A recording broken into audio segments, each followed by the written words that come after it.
We need to look at the clients who did sign up with you. Was there a specific post that got their attention? How long were they in your audience before they got off the fence and decided to actually hire you as a coach or buy your product? We need to really dissect the whole situation in order to know what needs to be tweaked rather than a full strategy overhaul.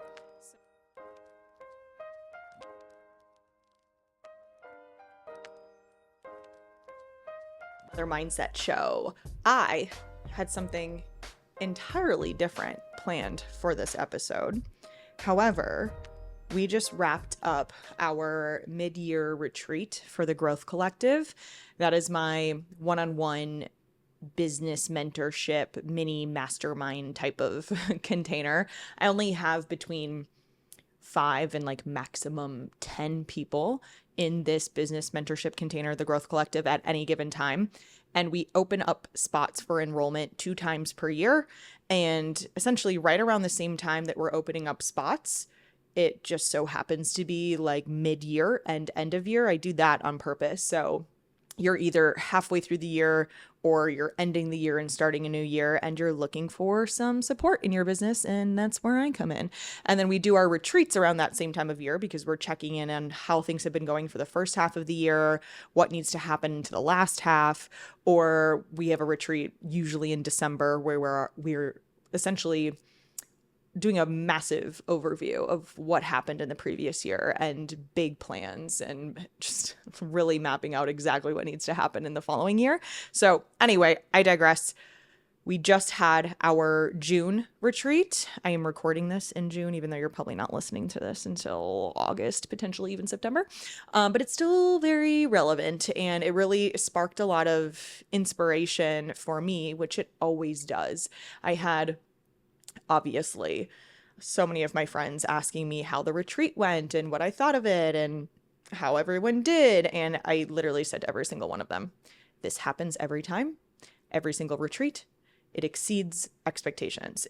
Because it's such a small group, we had 3 members at this retreat. We were supposed to have 5, but a couple had some things come up that they couldn't come last minute to the retreat.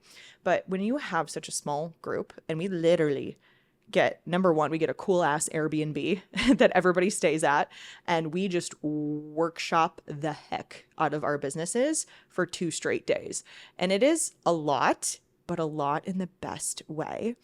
And of course, they all leave with new strategies and ideas and ways to optimize things in their businesses. And I leave with ideas and inspiration as well, which is exactly why I'm recording this podcast. So we kind of had some major themes come out of this retreat weekend, and they're significant enough that I didn't want to just keep them to myself or keep them within the Growth Collective container. And there were so many things I could touch on in this podcast, but I did try to keep it relatively concise. And as it turns out, when I was writing all of this down and kind of mapping out this podcast episode, it was all things that I think most, if not all, entrepreneurs need to either remember or need to rethink in the first place. So this first one, we chatted a lot about just seeking more passion and inspiration in your business once you've been a business owner for years, which all of the people in the Growth Collective have been business owners for at least a period of time. I work best with people who are, I say, like sort of intermediate to advanced business, and they're looking to scale rather than like brand new beginners have never created an offer in their business before. I work best, and I've learned this over 4 years of running the Growth Collective, that those are like my people, and that's who I am best suited to help. So when you get to this stage, you kind of, especially if we're talking about health and fitness coaching, and this is like a direct example that came up, that once you're a beginner stage business and fitness coach, you are so stoked to do everything. When a client needs a new workout program, or you just got a new client, you have to do all the onboarding. It's so exciting, and you are like blown away that you get to do something that you love, write workout programs, nutrition plans, whatever, and make money from that. And then as time goes on and you start to wear more of the CEO hat and really, really lean into like, no, I run a business. There's so many other things that kind of pull your focus away from the actual client fulfillment process. But it doesn't even have to be that. It could be anything. You may have been so excited to like set up your first application form or your first website page or whatever, your Instagram, make Instagram posts. And then over time, it kind of becomes like oh yeah, I have to keep doing that like forever. It becomes less novel and more monotonous. So one thing that all of the girls who were at the retreat came to when we had a discussion at the beginning was like, what are you looking for in this retreat? What do you want to come away with? And all of them said some kind of form of like, I'm looking to be inspired. I want more inspiration. I want to like inject some more passion into what I'm doing. And let me tell you, that was absolutely succeeded by the end of the retreat, for myself included. And with this conversation, this like lacking inspiration over time type of conversation from used to feeling so stoked to do some of the stuff in your business and now you're not feeling that way anymore. What came up was in some ways like a sense of guilt because we've all built these businesses out of nothing. And these businesses afford us so much freedom. We get to work from home. We can set our own schedules. We get to decide how things are done. Don't have to set an alarm in the morning, all of that stuff. So when you're starting to lack some inspiration or feeling that same kind of fire and drive that maybe you used to, you start to feel guilty. Like, why I have this amazing thing on my hands and I am dreading doing these specific tasks in my business now. Like, what's up with that? And also just in general, once you get more task heavy in the business and you're doing so many different things to grow and bring in more leads and develop sales pages and all of that stuff, you can start to lose a lot of just like, again, the passion and the creativity and the inspiration behind it all. And so where this conversation went was how, and this is something I want you to think about, and this is sort of like the crux of this conversation, is how we get all of these messages from places online, be it social media or blogs or just in a conversation with other people. And how many times we've heard this phrase, if you do what you love, you will never work a day in your life. And so I brought up this quote in this conversation that I was having with my mentorship clients and asked them, and this is what I would also ask you, is how much of that kind of messaging that's out there is actually impacting how you view your work in your day-to-day life and the tasks that are at hand. Because it kind of becomes this, either you have this 9-to-5 job where you're working for someone else and you may like some aspects of it, but most of it, you're just working for the sake of working and making money so that you can actually have the money to do the things you want to do in your life. And then on the other side of the spectrum, there's like this idealistic entrepreneur who gets to do what they love and make money off of it. And like the sky is the limit and there's no ceiling on your potential and everything is so fun and amazing. And you have so much freedom and it's whatever. So those are like the two options. And when we get these messages all the time of like, oh, well, do what you love and you'll never work a day in your life, then it kind of becomes, oh, well, if I'm not enjoying some aspects of my business and being a business owner, being a coach, whatever it is for you, often all of the above for many of you listening, it becomes, well, I'm not loving all of this, but shouldn't I be? Shouldn't I be loving every single second of this thing that I created?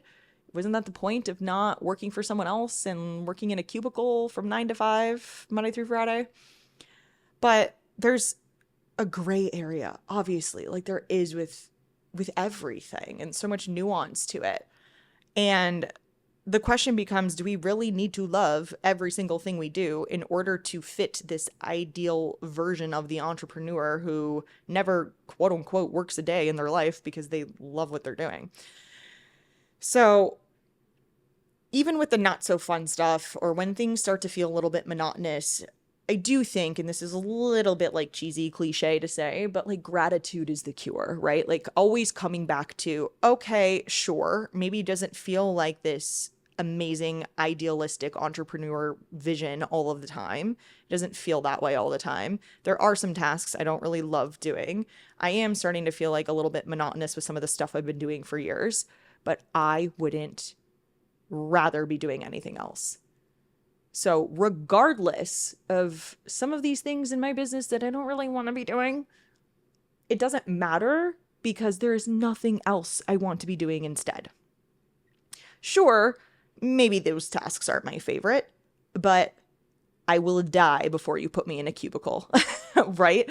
So a little bit of gratitude in those times can go a long way. So we did spend some time talking about that. Like, what are those things in your business where you feel like you're not as creative or inspired or don't have the drive that you used to? And how can we maybe reconcile that with some gratitude for where we are at? And how many people would kill to be in your position? And I'm so aware of that. How many people would kill to be in my position? And I know many would because they're in my DMs asking how I've done what I've done. So that really helps ground me. And to be honest, for myself in my life, yeah, there's stuff in the business that is just like, oh, I got to do that again, or I don't want to sit down and podcast today. Or when things are piling up and it just like feels that there's just too much on my plate. That's where I always go to next. But holy shit, how cool is what I get to do? And even if it means I have to stay up till 11 at night, like finishing some of this stuff up, I'm still interested in that work compared to any other option of work that I could be doing. So that is something to always kind of come back to. It's like, well, this is the best option, actually. It's just sometimes it feels kind of like draining or blah or monotonous. And I don't really think in order to love what you do and quote unquote never work a day in your life, that doesn't mean you have to love every single task in every single second. But ultimately, I think what we need to come back to with this phrase is, do you love overall the work that you get to do? Because already, if you have that, you are so far ahead of so many people.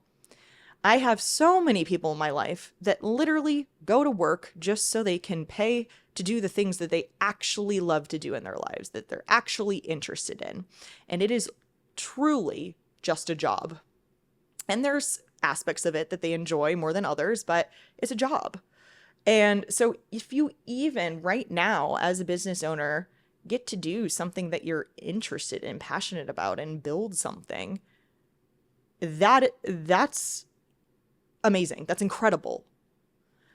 So how can we just come back to that in those moments of like, oh, I have to do all of these things, and like, do I even really want to be doing this? Should I just go get hired by someone else? Because man, come back to those things. And I would really encourage you to think about this phrase of, if you do what you love, you'll never work a day in your life. And also just generally the messages around like what an entrepreneur, what a business owner is compared to someone who's working a 9-to-5 job, working for someone else. And the really, really stark contrast that is portrayed out there and how that affects you. Okay, taking a quick break here to talk to you about something I know you want more of. Clients. Getting more client applications, making more sales. This stuff feels a lot harder these days. I mean, I used to be able to post a donut on Instagram and get like 20 client applications. What used to work just doesn't seem to work anymore. But that doesn't mean you're out of luck. The one thing I've seen to continue to work over the years with my students, my business mentorship clients, and of course in my own business too, no matter what social media looks like or how the industry is changing, this one thing will never go out of style and will always work. And that one thing is mindset and psychology. This really is the ultimate sales trick, but it's really not a trick at all. Signing more clients and having them stick around with you longer is so much less about sales and marketing and so much more about just understanding how humans make decisions and get motivated to change. You're used to me sharing all the time on the podcast about education around coaching practices, but this mindset and behavior change coaching stuff should start before the coaching relationship even kicks off.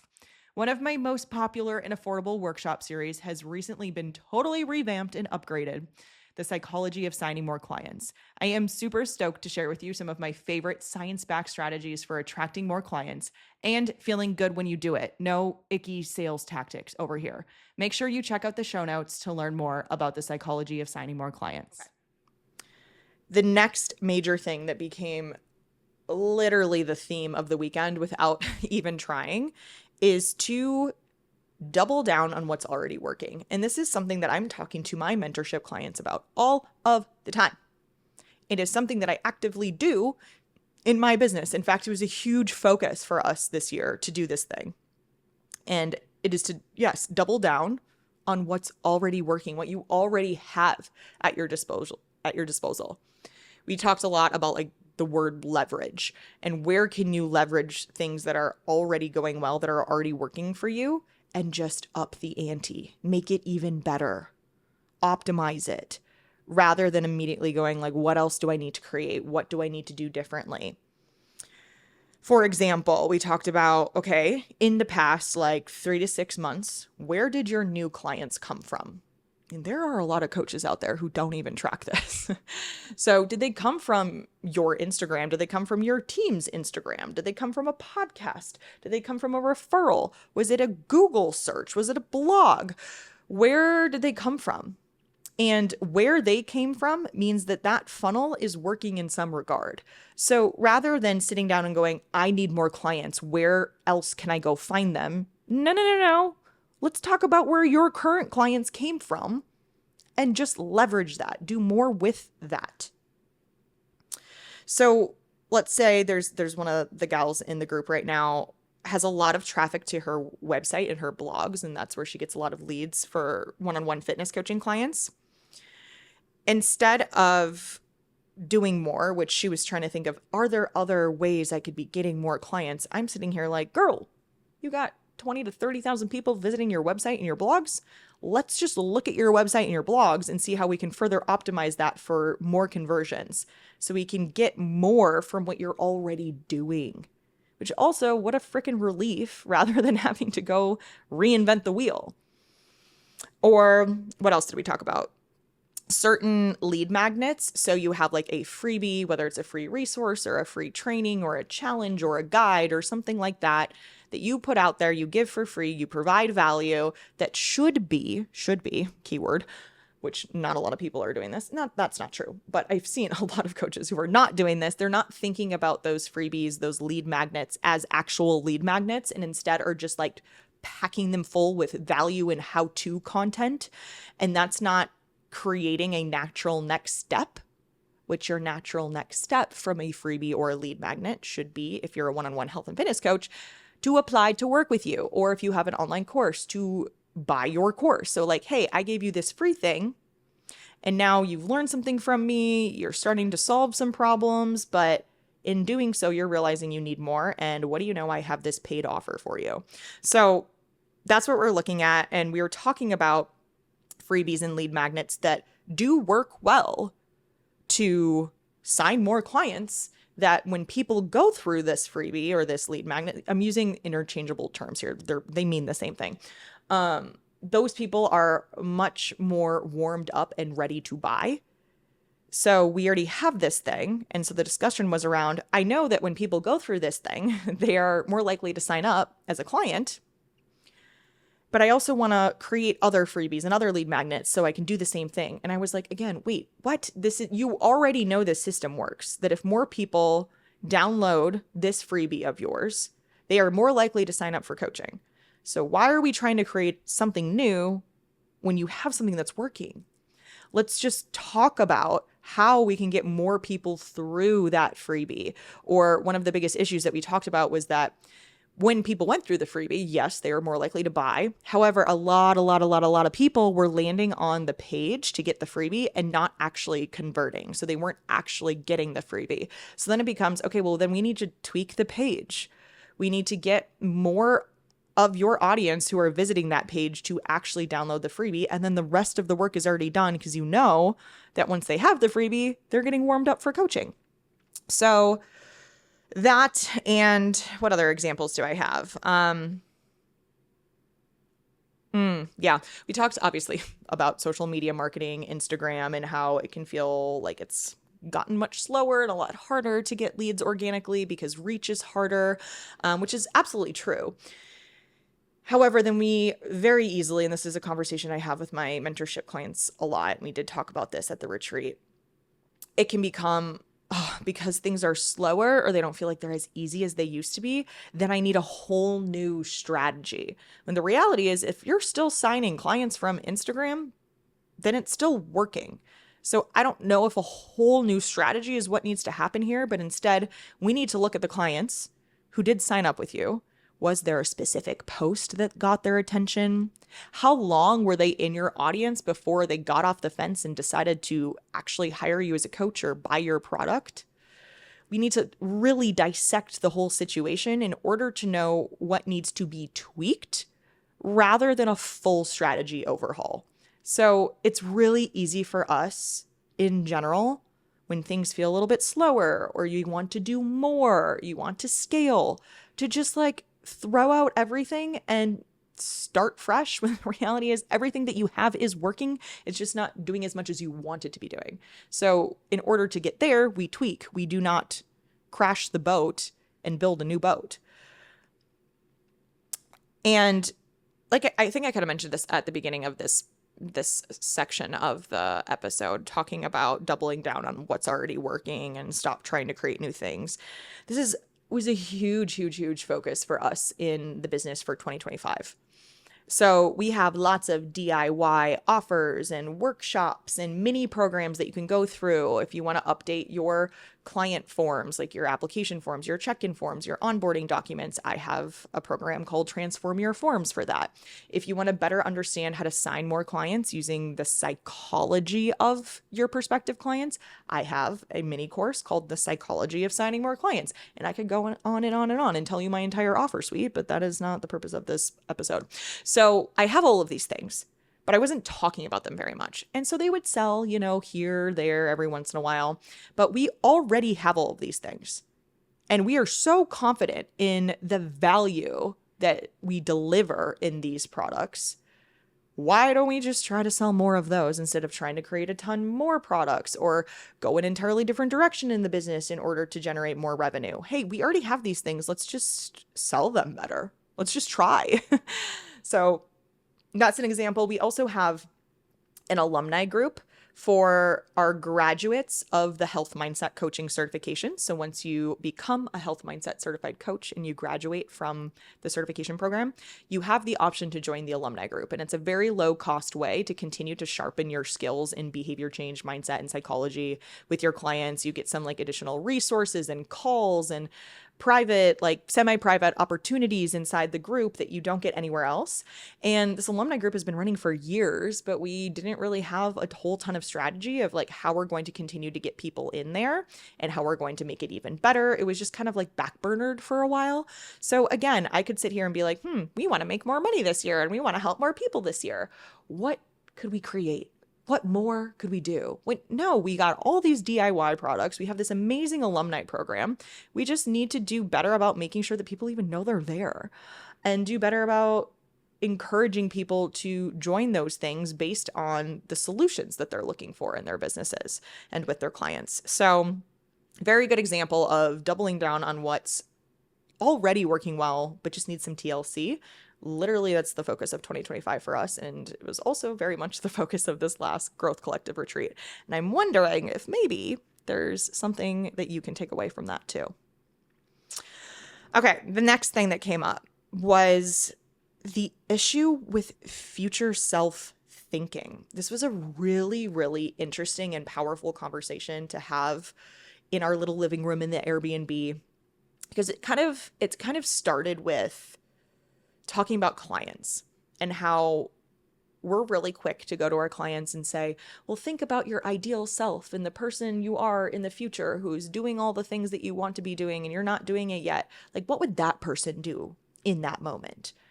what actions would they decide? What path would they go?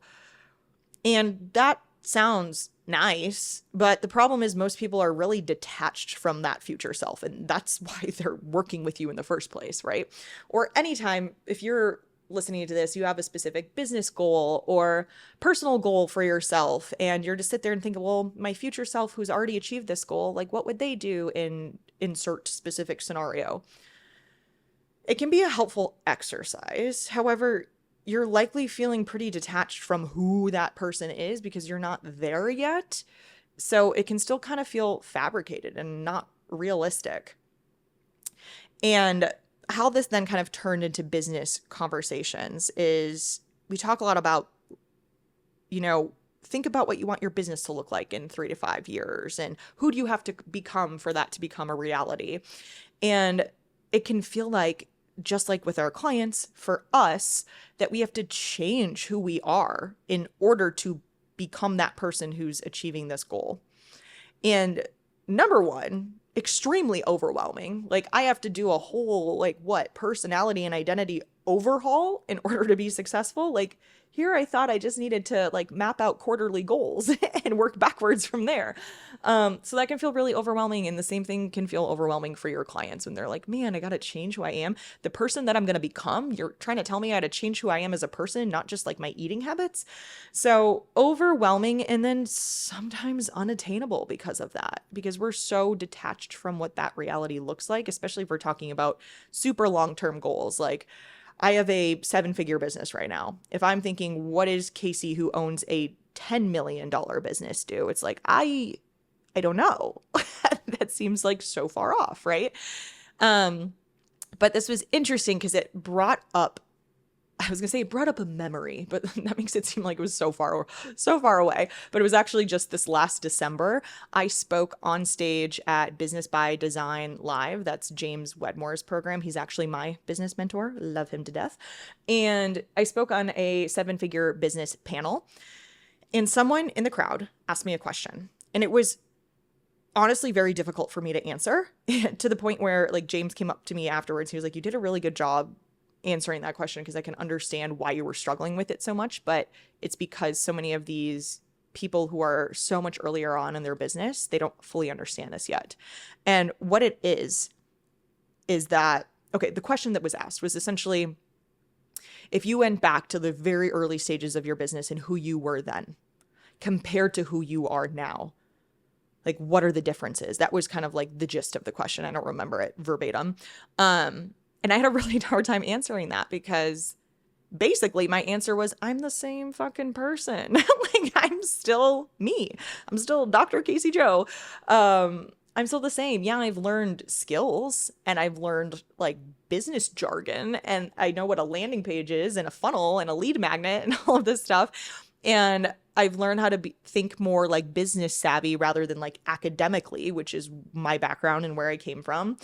And yeah, I've learned so much and I've grown so much, and that doesn't mean that I'm a different person. So this spiraled into this whole conversation that we had at the retreat about this, essentially around the messaging that you have to change who you are, but that's the message that underlies this idea of your future self, that ideal version of you, the best version of you. Why can't that be who you are now? And you're just learning and developing and growing, because I don't think I'm a significantly different person than I was when I first dove in headfirst and decided to go full-time in my business at the end of 2019. It is now 2025. That's crazy. Yeah, I've definitely improved in a lot of ways, but I don't think who I am at my core has changed a lot. So I had a hard time answering that question, but it turned into more of a conversation on stage with some of the other people who were on the panel. And that's kind of the direction that it went in, is if you're thinking that you need to entirely change who you are, that's not the best way to go about this. And if you think that the people who are sitting up on stage here that have 7-figure, multi-7-figure businesses had to significantly change who they were as a person in order to be successful, that's not that's not the success trajectory. That's not what you should be shooting for. It's like, to me, it kind of feels like, how can you just like take who you are and add some bells and whistles and skills and development and work through challenges and have some hard times and prove to yourself that you can work through those things. Yeah, I guess you could ultimately say that that changes you, maybe makes you more resilient over time, changes your perspective on things. But I'm the same person. Maybe someone else would argue differently, but I really feel like I am. Like, the reason I got from $0 to $400,000 in my first year in business is the same reason I now run a 7-figure business, if that makes sense. So yeah, just like for you, what I would like you to think about is how much you tie the type of person you are to your business success or your success in anything, because this does kind of bring up a fixed mindset conversation. If you believe that you are a type of person, but a different type of person is the one who is successful, then you're always going to be stuck. And instead, not assuming that there's a specific type of person who sees success, but rather you can see the success. You may just need some skills, resources, mentorship, trial and error, risk taking. You just got to try, maybe, you know? Okay. Like I said, I could go on. And these retreats are so fulfilling and so cup filling in general. Like, I always go into these weekends being like, all right, Kasey, you got to lead this group. You got to be inspirational. You got to help them so much. And it is so funny because every retreat, this was, oh my gosh, I've been running the Growth Collective for 4.5 years now. So we've done like 8 or 9 retreats. That's also crazy. Every time I prepare so many different like exercises and mini workshops and things that we're going to do. And half the time, most of that goes out the window because we go an entirely different direction. And now we're like suddenly like eyeballs deep in someone's sales page and funnel and like tweaking things and working together. And it's, oh my God, it's just so fun. I could go on and on. If you have any interest in working with me as a one-on-one business mentorship client, and inside my I call it a mini mastermind because it is so small, but we are so helpful to each other always. So if you're looking for a tight-knit, small, intimate group mastermind type of feel, but also get one-on-one support with me, that is the Growth Collective. I'm going to leave the interest form in the show notes of this podcast episode. Like I said, we only open like truly a few, like I'm talking 2 to 3 spots, because most people stay for 12 plus months in the Growth Collective. We only open up 2 to 3 spots mid-year, so like June-ish, and then December. So our next intake will be December 2025, and that's a great time to join because then we can get you all set up for 2026. But okay, I'm going to leave it at that. And yeah, if you have any questions about the Growth Collective, if you want me to talk business more, please let me know, because I clearly could just go on and on about this stuff. Otherwise, that's all I have for you. And I will see you next week, my friend.